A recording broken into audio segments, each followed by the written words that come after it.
prisión por la posible comisión de los delitos de asociación ilícita, asesinato y asesinato en grado de tentativa. María Marta Castañeda Torres fue enviada a prisión provisional en Mariscal Zavala, cárcel que aloja a reclusos por corrupción, narcotráfico y pandillas, mientras se programa la audiencia de primera declaración. Está vinculada con el atentado contra una fiscal del MP. Van a ser convocados y si conviene a los intereses del gobierno, a los planes políticos, a los planes administrativos y a los planes técnicos, yo no veo ningún problema. La nueva viceministra de Comunicaciones, Norma Sea Osorio, habría sido impuesta pese a no ser electa por el titular del ministerio. Es la cuarta persona en ocupar el cargo en menos de un año. Además, también se presenta al nuevo viceministro de Energía y Minas. Para la Corte de Constitucionalidad, la autonomía municipal se vuelva vía libre para la contaminación. Ministra de Ambiente califica como lamentable la anulación del reglamento de desechos sólidos por la Corte de Constitucionalidad. Advierte que esto abre paso a la impunidad ambiental y afecta la responsabilidad de los municipios. La Junta Monetaria reduce la tasa líder a 4.25% en su primer ajuste del año. El Banco de Guatemala asegura que la inflación se mantiene controlada y la economía sigue creciendo. ICE ofrece $10 millones por Alfredo Guzmán, hijo de El Chapo, mientras el cerco contra los chapitos por tráfico de fentanilo se cierra.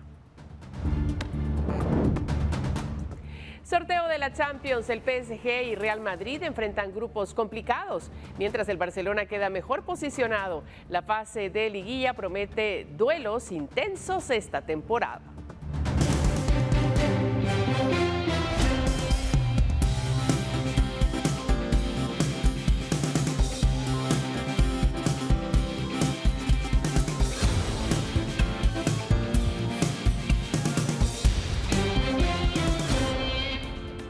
Buenas noches, gracias por estar a esta hora sintonizando la emisión estelar de Noticiero Guatevisión. Hay mucha información, así es que lo importante es que usted ya está con nosotros. Podemos empezar, vamos a las noticias.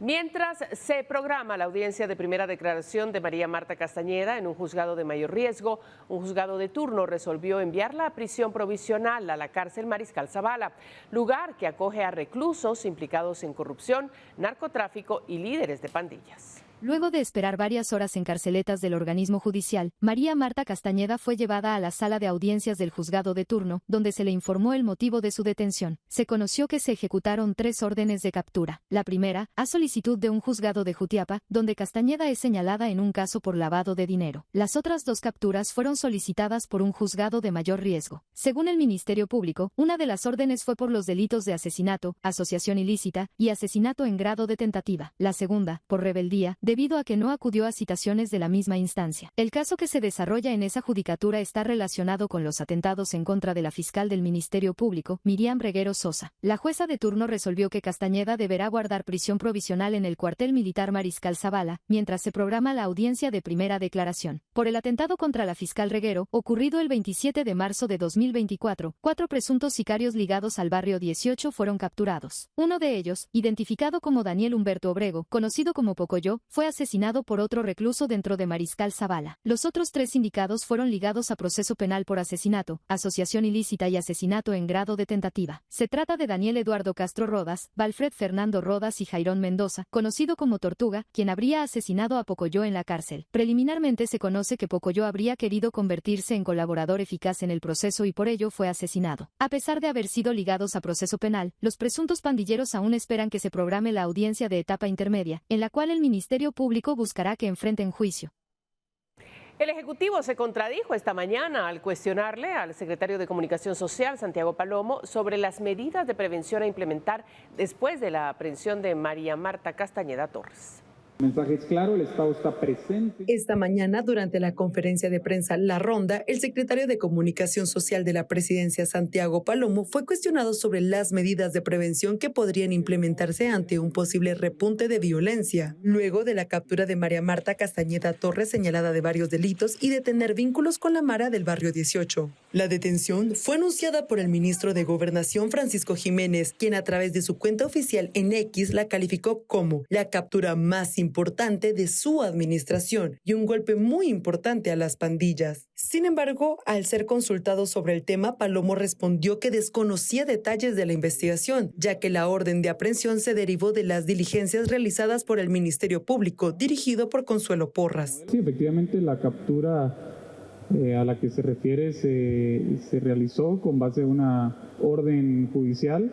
Es un caso que está en reserva y cualquier información yo lo referiría al Ministerio Público, quien lleva la investigación. En todo caso, como gobierno, y el presidente lo ha insistido, seguimos firmes con la estrategia de poder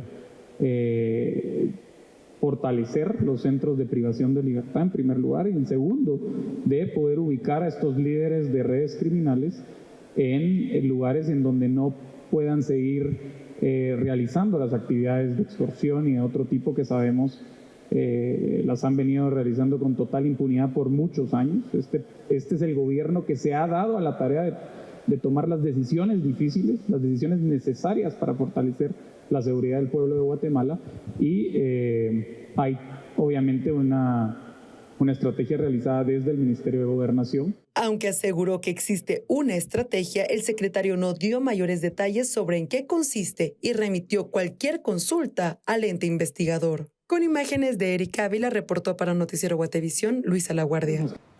Mire, seguimos informando porque el ex viceministro de Gobernación, Carlos García Rubio, enfrentará juicio. Así lo resolvió el juez Freddy Orellana. Esto por los hechos ocurridos el 5 de abril en el parqueo de un centro comercial en zona 16, donde murió un hombre. Un tribunal deberá determinar si el ex viceministro de Gobernación, Carlos García Rubio, es culpable o no de la muerte de su amigo Hansel Zárata. Así lo resolvió el juez Freddy Orellana, quien lo envió a juicio por homicidio. Que a consideración de un servidor de ustedes no podemos hablar ni de homicidio preterintencional ni homicidio en estado de emoción violenta. Podemos hablar simplemente de un homicidio que es, como la ley indica, quien diere muerte a otra persona. Posiblemente, tal y como lo indican los medios de convicción que hemos leído 3 veces cada uno, estas personas se encontraban en un estado de ebriedad completa a la 1 de la mañana en un parqueo, y posiblemente al escuchar detonaciones de arma de fuego, el señor García Rubio desenfundó su arma, disparó hacia donde él creía que provenían las detonaciones, pero ahí lamentablemente, posiblemente, uno de los disparos que él ejecutó impactó en quien en vida fuera el señor Zárate Valdés y lamentablemente le quitó la vida. Los hechos ocurrieron el pasado 5 de abril en el parqueo de un centro comercial de la zona 16. Zárata trabajaba en el Congreso de la República en el Departamento de Gestión Legal. Según las indagaciones, García Rubio habría escuchado disparos cerca del lugar donde se encontraba con su amigo. Ante esa situación, utilizó su arma, pero una bala disparada por él le quitó la vida a Hansel Zárata. El juez programó la audiencia de ofrecimiento de pruebas para el 1 de septiembre, en la cual se designará el tribunal que conocerá el debate. Con imágenes de Byron Baiza, informó para Noticiero Guatevisión, Elmer Vargas. En otra información, Esteban Tocsay, de 61 años, exdirigente de la alcaldía indígena en Sololab y quien lideró las protestas durante el 2023, fue detenido en la cumbre de Alaska este jueves. Según el reporte policial, tiene una orden de aprehensión vigente de fecha 11 de abril del 2025 por los delitos de sedición, terrorismo, obstaculización a la acción penal, asociación ilícita y obstrucción a la justicia. El exdirigente indígena fue trasladado hacia el Centro Regional de Justicia en Quetzaltenango, donde se le dio a conocer los delitos en su contra, y se tiene previsto que durante las próximas horas sea trasladado hacia la capital, donde se conocerá el caso. Mire, y este jueves fueron presentados 2 nuevos viceministros, uno en el Ministerio de Comunicaciones y el otro en el Ministerio de Energía y Minas. Sin embargo, una fuente del gobierno aseguró que la nueva viceministra de Comunicaciones habría sido impuesta en esa cartera. Aquí le contamos los detalles. Queremos empezar con una bienvenida, ministra. Una fuente dentro del Ejecutivo aseguró a Guatevisión que la nueva viceministra de Infraestructura del Ministerio de Comunicaciones, Norma Lisset Sea Osorio, no fue electa por el titular de la cartera, Miguel Ángel Díaz Bobadilla. Según la misma fuente, la decisión de designar en el puesto habría sido tomada por Ana Glenda Tager, secretaria privada de la presidencia, y por Jonathan Mencos, ministro de Finanzas. Sea Osorio ha prestado servicios profesionales como asesora del Ministerio de Comunicaciones desde 2010, según el portal de Guatecompras. Lo hizo durante el gobierno de Álvaro Colom, Otto Pérez Molina, Jimmy Morales, Alejandro Yamatei y ahora en la administración de Bernardo Arévalo. La funcionaria sustituirá a Alan Guevara, quien fue destituido el 27 de agosto. Este cargo se ha mantenido inestable desde el inicio de la actual administración, ya que Sea Osorio es la cuarta en ocuparlo, lo que equivale a un promedio de 5 meses por funcionario.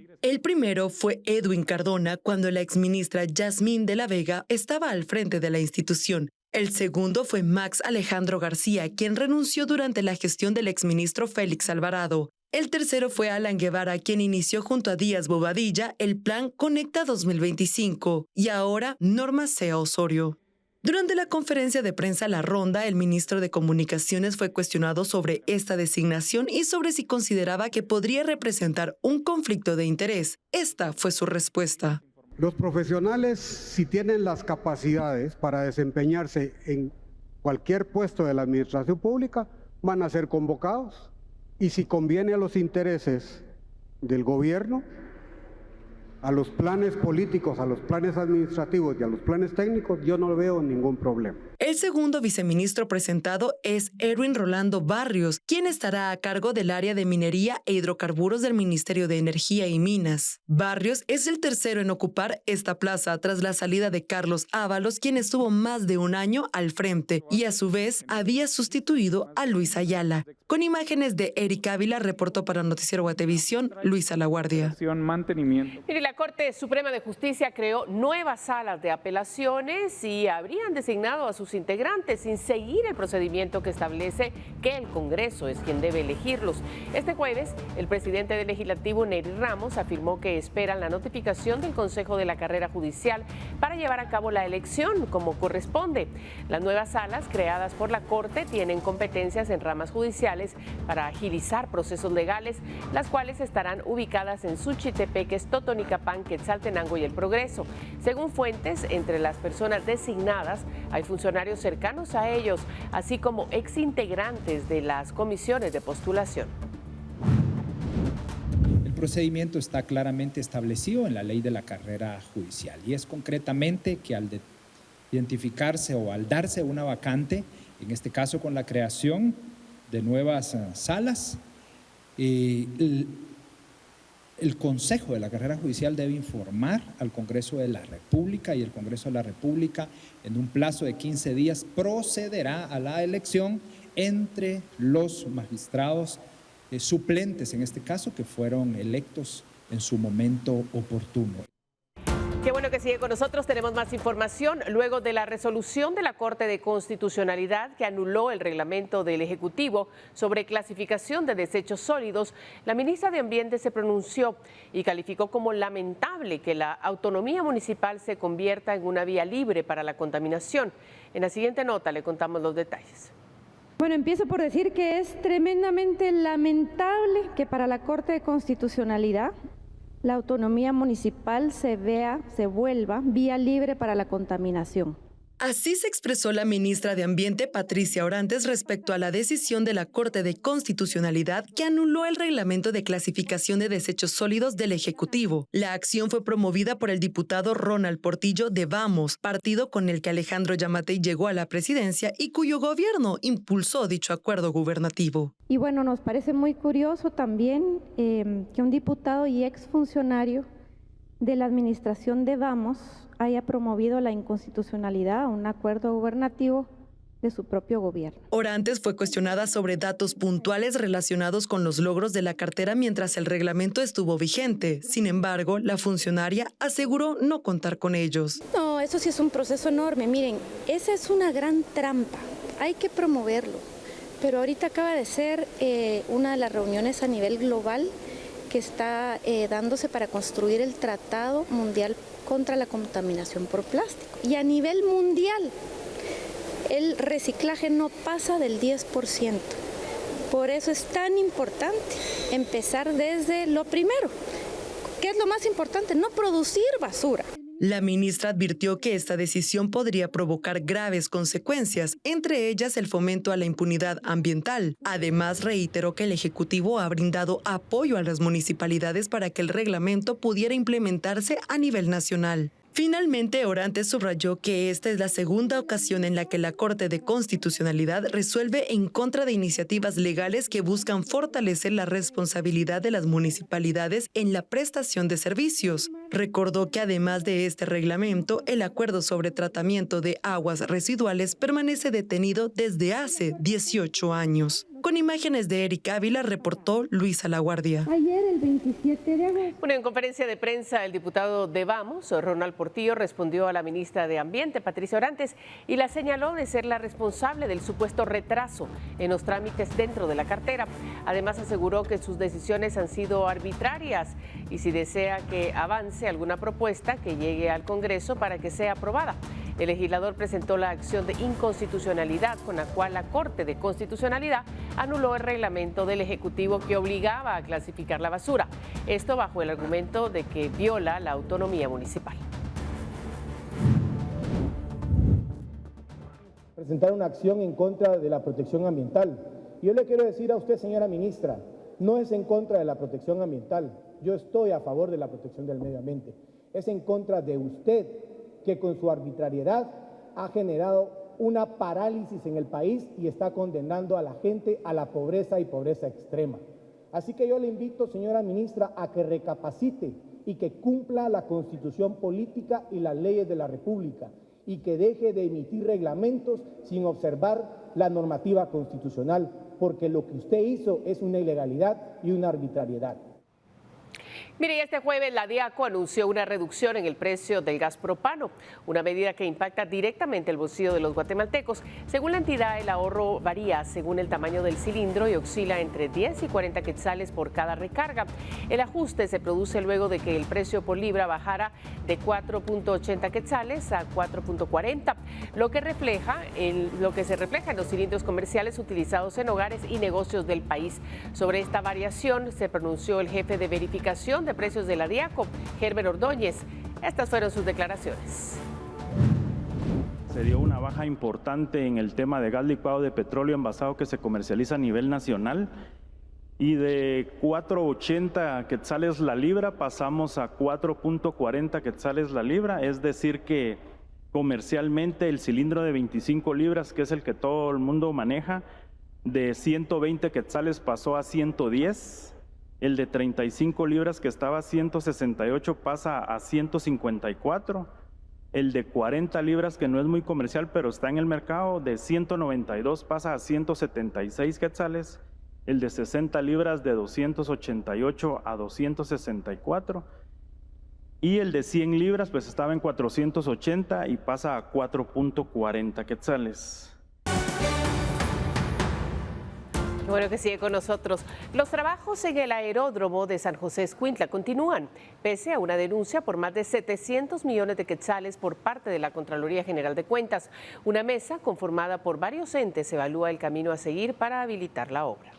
El aeródromo en San José Escuintla en su momento se proyectó como una instalación alternativa al Aeropuerto Internacional Aurora, principalmente para carga y descarga. Sin embargo, pesa una denuncia de la Contraloría General de Cuentas por posibles irregularidades, cuyo monto asciende a 729 millones de quetzales. Aún así, la remodelación continúa y una mesa técnica conformada por varias instituciones, entre ellas el Fondo Social de Solidaridad, la Comisión de Comunicaciones del Congreso, la Contraloría General de Cuentas y el Ministerio Público, evalúa la ruta a seguir. Lo primero importante que deben de saber es que estamos buscando como Ministerio de Comunicaciones poder habilitar esa pista. Eso implica para fines de aviación nuestra, que es la parte que ya veo específica, que la pista tenga las condiciones de seguridad para que, seguridad operacional en este caso, puedan aterrizar los aviones con seguridad.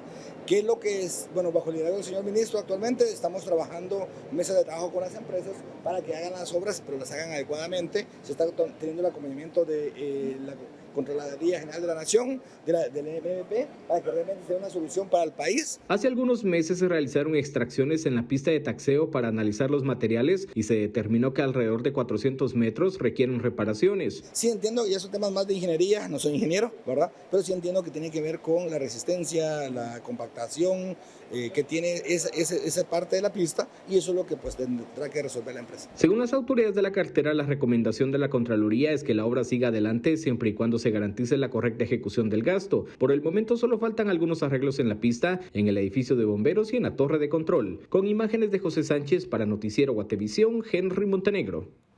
Pasamos a otra información porque un informe de la FedeFood evidenció como sin control hubo usuarios que con una sola tarjeta compraron más de 200 entradas para el partido entre Guatemala y El Salvador, acaparando gran parte de los boletos. ¿Qué guardan en común 26 tarjetas de crédito y débito? Que sirvieron para que algunos usuarios compraran sin ningún control entre 100 y 200 boletos, con cada una para el partido entre Guatemala y El Salvador del próximo 4 de septiembre.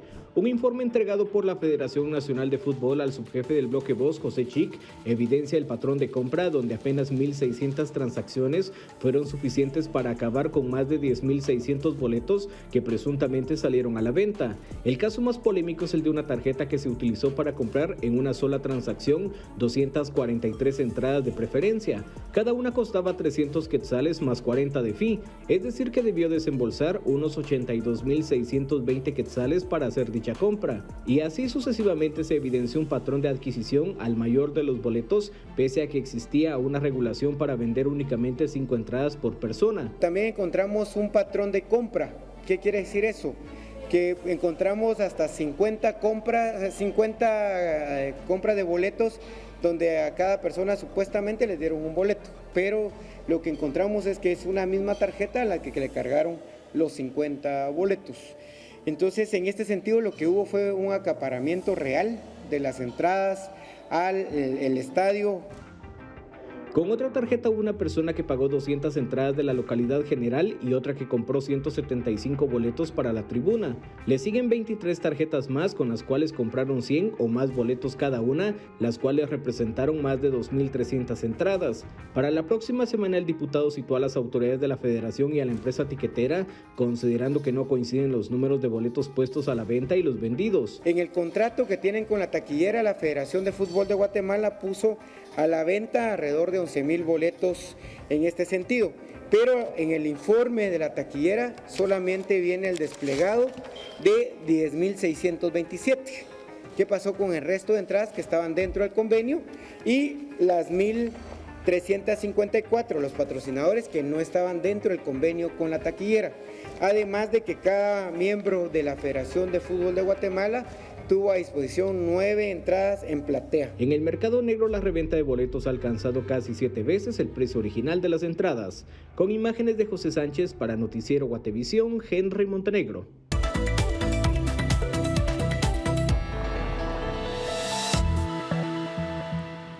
Mire, qué bueno que sigue con nosotros porque a esta hora de la noche ya llega Paula Osaeta y eso quiere decir que es momento de que hablemos de dinero.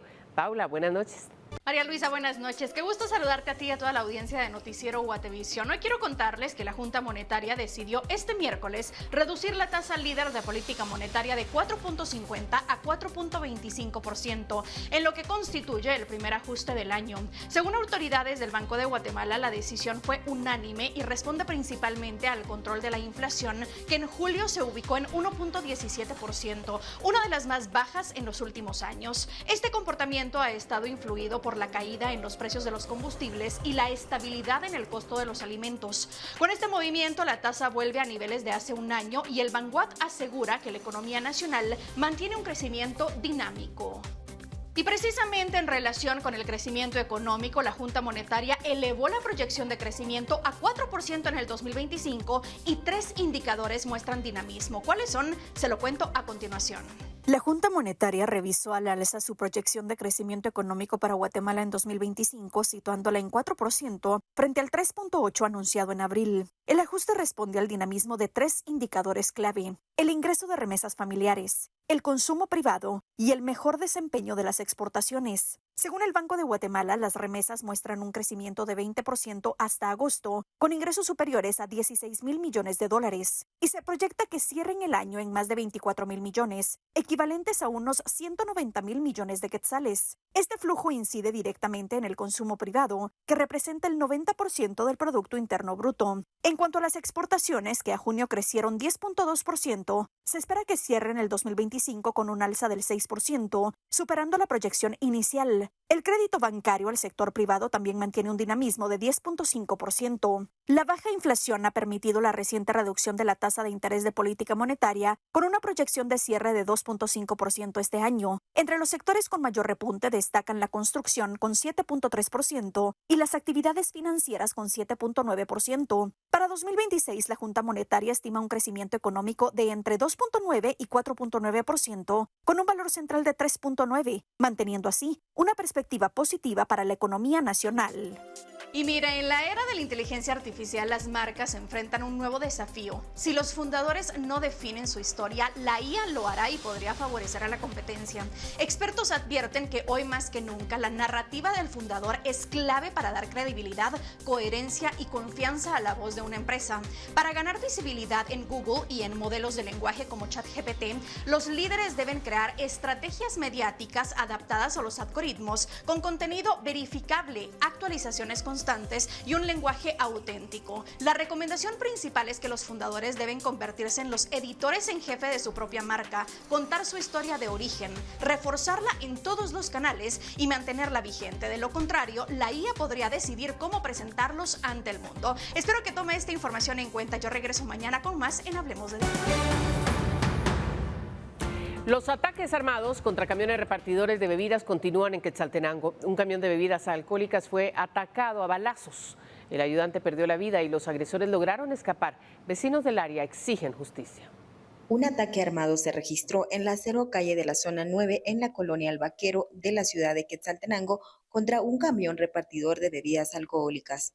Los bomberos voluntarios identificaron a la víctima como Ángel Menchú Macario, de 30 años, quien presentaba varios impactos de bala en el cuerpo. La información preliminar señala que este hecho podría deberse a un asalto o a una posible extorsión.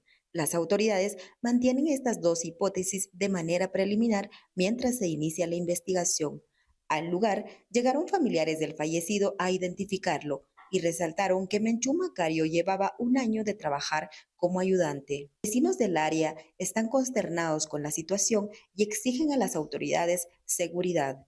La inseguridad que se está viviendo a diario, yo no sé qué pasa con nuestras autoridades para que se pueda tener la vigilancia, digamos, en la ciudad de Quetzaltenango. Se le ha pedido a la señora gobernadora y se lo pido desde ahorita mismo.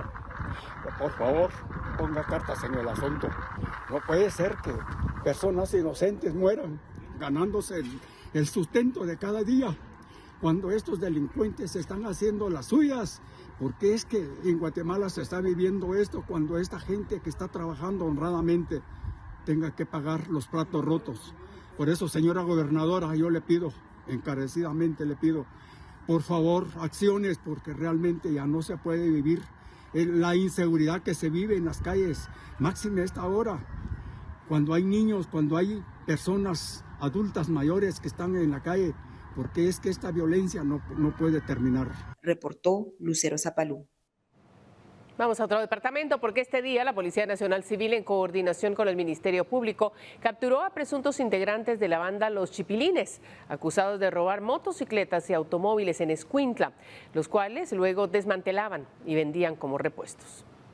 Tras las investigaciones, las autoridades dieron con los presuntos integrantes de la banda denominada Los Chipilines. Para ello realizaron 48 allanamientos en Guatemala, Chiquimula y también en Escuintla, donde fueron capturados 6 de los 8 implicados con esta banda, a quienes les incautaron armas y celulares. De esta estructura criminal denominada Los Chipilines, se dedican al robo de la motocicleta y poderla vender posteriormente para que ésta sirva para su comercialización en diferentes partes. Dentro de los capturados están las personas Héctor Balán, de 43 años, Wilmer García, de 33, Carlos Estrada, de 50, José Barrera, de 46, Alejandro López, de 52, Ronald Barrios, de 50, En Escuintla, reducir el hurto y robo de motocicletas ha sido un reto para la PNC, y la desarticulación de esta banda que robaba motos y las desmantelaba para venderlas por piezas supone que se tendrá una reducción en estos hechos. Incluso hay casos de escuintrecos que perdieron la vida al oponerse a los atracos. Algunos de los delitos son los siguientes: conspiración para asesinato, asociación ilícita y comercialización de vehículos y similares robados en el extranjero y en el territorio nacional. Esté al tanto de la actualización de esta información, siendo que están más objetivos asegurados de las diferentes diligencias, que son 48 aproximadamente, donde se van a poner a disposición más personas que integraban esta estructura criminal. Policía Nacional Civil pone a disposición los números telefónicos 110 1561 1574 y el 5551 3921 de la comisaría de Escuintla para que reporte o denuncie cualquier situación. Para Guatevisión, Carlos Paredes.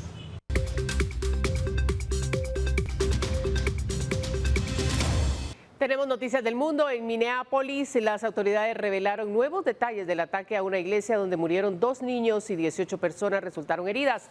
El tirador, que se suicidó tras la masacre, estaba obsesionado con la idea de matar niños. Según el fiscal interino de Minnesota, los investigadores encontraron un manifiesto, videos y cientos de páginas de escritos llenos de odio, donde el atacante expresaba rechazo hacia casi todos los grupos, excepto los tiradores escolares y asesinos en masa, a quienes idolatraba. El FBI calificó el hecho como un acto de terrorismo interno motivado por una ideología de odio. Entre las víctimas figuran 15 menores y 3 adultos mayores, varios de ellos aún hospitalizados. Miren, otras cosas, el Servicio de Control de Inmigración y Aduanas de Estados Unidos ofreció una recompensa de $10 millones por Alfredo Guzmán Salazar, hijo de Joaquín El Chapo Guzmán. Es señalado de liderar junto a sus hermanos la facción de los Chapitos en el cártel de Sinaloa. ICE también mantiene la misma recompensa por su hermano Iván Archibaldo y $5 millones por su tío Aureliano El Guano. Guzmán, las autoridades lo acusan de fabricar y traficar fentanilo hacia Estados Unidos, mientras el cerco en contra de los hijos del Chapo continúa cerrándose. Mientras tanto, el presidente Nicolás Maduro llamó a los venezolanos a alistarse en la milicia bolivariana en medio del anuncio de Estados Unidos de enviar 5 buques de guerra y más de 4.000 efectivos al Caribe Sur, cerca de las aguas de Venezuela. La operación coincide con el aumento a $50 millones de la recompensa por la captura de Maduro y con nuevas acusaciones de Washington por narcotráfico. El mandatario asegura que el país está preparado para defender su soberanía, mientras Caracas denunció ante la ONU lo que considera una política de hostigamiento por parte de Estados Unidos. Al menos 22 personas murieron, entre ellas 4 menores, en uno de los mayores ataques aéreos rusos contra Ucrania desde el inicio de la invasión. El bombardeo golpeó zonas céntricas de Kiev, destruyó edificios residenciales y dañó instalaciones como la representación de la Unión Europea y la oficina del British Council. El ejército ucraniano reportó el uso de casi 600 drones y 31 misiles, incluidos 2 hipersónicos Kinzhal. Estados Unidos calificó la ofensiva como una amenaza a los esfuerzos de paz de Donald Trump, mientras que líderes europeos y la ONU condenaron los ataques que calificaron de terror y barbarie. Más noticias. Luego del anuncio del Hospital Roosevelt de suspender visitas por tosferina, el Ministerio de Salud asegura que mantiene monitoreo a nivel nacional. Los casos han aumentado en comparación al año pasado, contabilizando ya más de un centenar de pacientes. El Ministerio de Salud reportó un incremento en los casos de tosferina del 1.122% en lo que va de 2025. Hasta la última actualización se han notificado 271 personas sospechosas. De estos, 110 fueron confirmados por el Laboratorio Nacional de Salud. El año pasado, a finales del 2024, se identificaron 9 casos positivos a Bordetella pertussis. Según la vigilancia epidemiológica, el 42.3% de los casos se registra en el departamento de Guatemala. Le sigue Izabal con un 8.1%, Quiché con 7.2%, Chiquimula 6.3%, Jutiapa y Quetzaltenango con 5.4% cada uno y Zacatepeques con 4.5%. El 71.7% de los casos confirmados corresponden a menores de 5 años. Este dato reforzó las alertas sobre vacunación y prevención. La tosferina o pertussis es una enfermedad respiratoria altamente contagiosa. Se caracteriza por una tos intensa y prolongada que puede provocar complicaciones graves, especialmente en bebés y niños pequeños. Sin embargo, para evitar que se propague, se hace una contención con los contactos del caso positivo. Esta es una enfermedad que sí lleva profilaxis antibiótico, esté o no esté enfermo, el contacto del paciente positivo se debe de abordar y así se hace el bloqueo de la comunidad. Las autoridades de salud reiteran la importancia de completar el esquema de vacunación, que ahora en la pentavalente no llega ni al 90% y los refuerzos que tocan a los 4 y 10 años están por debajo del 70%. Además, las mujeres embarazadas también deberían aplicársela, aunque allí menos del 50% lo hace.